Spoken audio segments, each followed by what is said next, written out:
don't think knowledge can exist in the present without sense experience. Whether or not mathematical axioms exist depends on how you define existence. Before sensory experience, it's my view that mathematical axioms only exist as potential, if you consider potentiality existent. If you don't consider potentiality existent, go ahead and tell me in the comments whether you think mathematical axioms exist a priori before experience. The conditions by which mathematical axioms emerge are determined in the universe, but they don't become axioms until they're perceived and symbolized.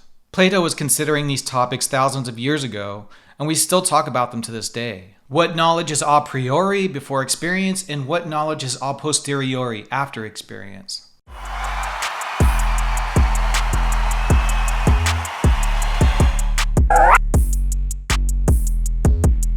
In philosophy, anamnesis is a concept primarily associated with the ancient Greek philosopher Plato. It refers to the idea that learning is essentially a process of recollecting knowledge that the soul already possesses. This notion is rooted in Plato's theory of the immortality of the soul and the belief that the soul has lived multiple lives, acquiring knowledge of the eternal forms or truths in the realm of the divine. Key aspects of anamnesis in philosophy. Theory of recollection. Anamnesis is most famously discussed in Plato's dialogues, particularly in Meno and Phaedo. In these works, Plato argues that the soul is immortal and has knowledge of all things from previous existences. According to Plato, learning is not about acquiring new information, but about recollecting what the soul has forgotten. The process of learning is a matter of recalling these eternal truths from their prior experiences before the soul's incarnation. Meno's paradox. In the Meno, a paradox is posed. How can one search for knowledge of something entirely unknown, or how can one know when one has found the right answer?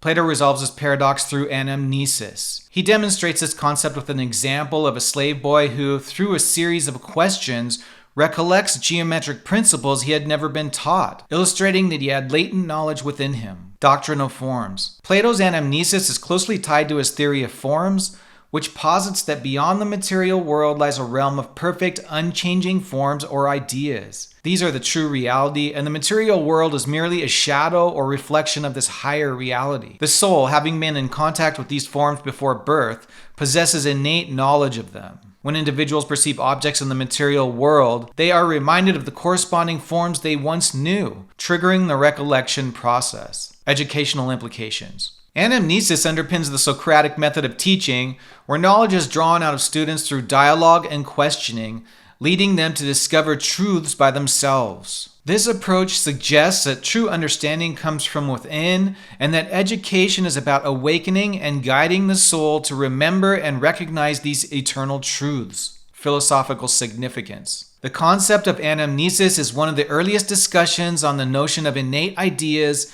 influencing later philosophical discussions by thinkers such as Descartes and Kant. It raises important questions about the nature of knowledge, learning, and the capabilities of human cognition, challenging the view that all knowledge comes from sensory experience. I think Socrates was just an expert at helping people understand, through basic logic, higher-level concepts that are derived from logic. I don't think it's a discovery of something known from a past life. More like a parlor trick where you convince somebody who doesn't really know how the concept was developed that they knew all the steps, but really all they knew was basic logic point for point. I do think that our environment is loaded, and when proper conditions are present, certain knowledge is inevitable. It emerges out of the environment, but it only exists as potential until agency symbolizes it. This is just me talking. If you guys think differently, throw it in the comments. Axioms are not totally existent in agency alone, nor are they totally existent just from the physical reality. If you guys like this kind of philosophical subject matter, help us out by liking the video and subscribing to the channel.